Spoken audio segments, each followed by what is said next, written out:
Hello guys! Hello Earth Signs! So, Gemini, Libra, and Aquarius.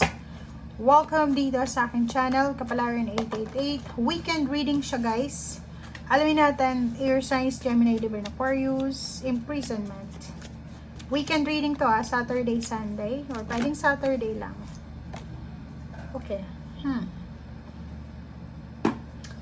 Okay, Air Signs. Nako. Posibleng makatanggap ka ng balita. Number 14, 5, 29, 9, 10, 11. So, posibleng makatanggap ka ng balita. Or hindi siya literal na balita. Sulat, letter. Ikaw ba ay may utang sa bangko? Ikaw ba ay may alahas na nasanla? Ikaw ba ay may mga bills na kailangan na isettle? Air Signs, Gemini, Libra, and Aquarius.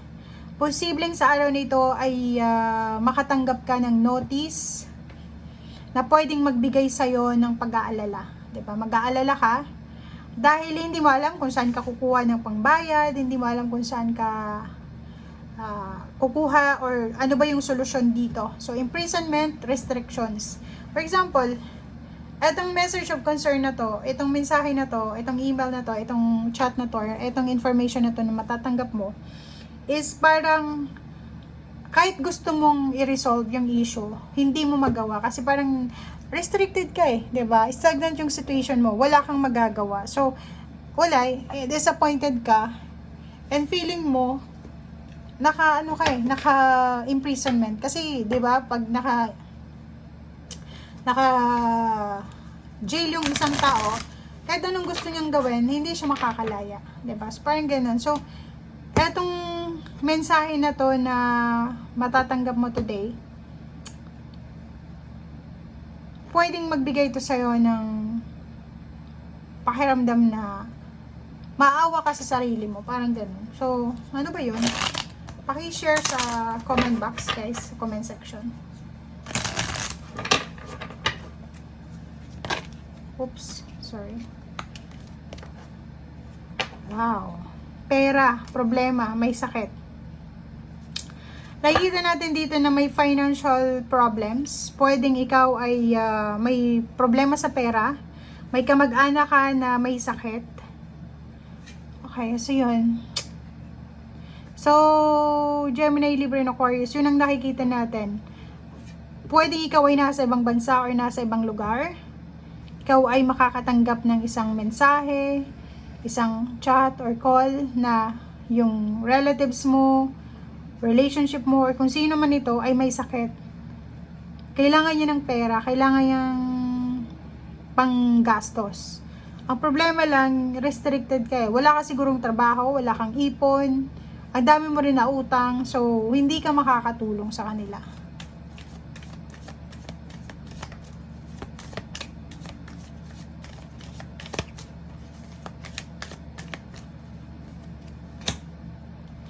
Okay. So, may nakikita tayo dito guys na may iba sa inyo dito na naghihintay kayo. Pwedeng sa ngayon wala kayong pera. Pero itong 7 of Pentacles na to is trinabaho mo na siya. So, pwedeng naghihintay ka ng pera ngayon, Air Signs. Naghihintay ka ng sweldo mo or naghihintay ka kung kailan ibibigay itong harvest na to.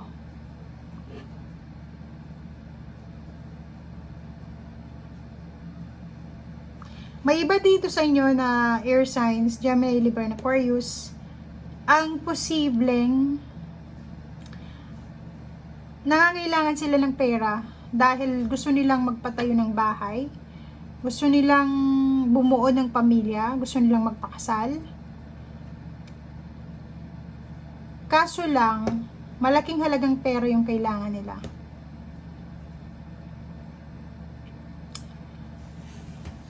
May iba sa inyo dito na parang yun, may mga pangangailangan sa pera dito.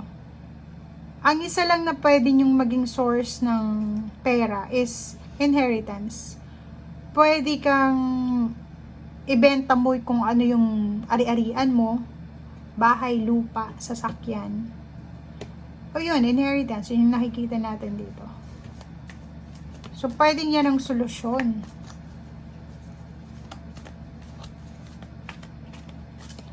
Kasi alam mo ito, na tatlong barahan to, hindi ito resonated dito.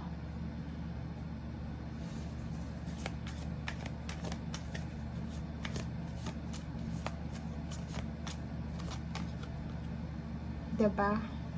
So, meron ka ditong 9 of Cups.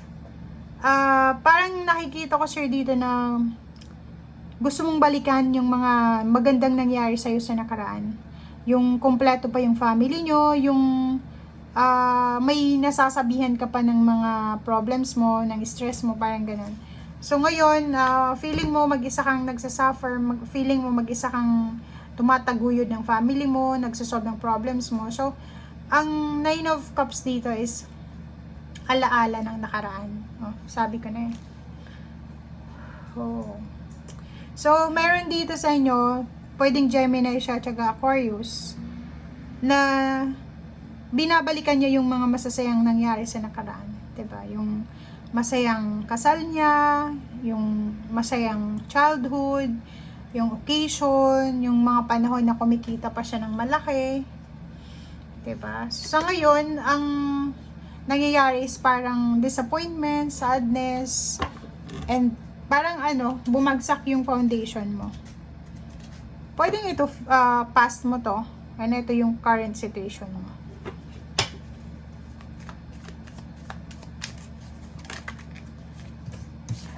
Okay. At dito sa 5 na to, na 5 of Pentacles, medyo nag-aalala ka. Nag-aalala ka eh. Hindi mo alam kung ano yung solusyon na gagawin mo. Nag-aalala ka, nakatingin ka doon sa nakafocus ka doon sa problema mo ito, and feeling mo wala ng solusyon. Natatakot ka rin para sa kung ano yung pwedeng mangyari.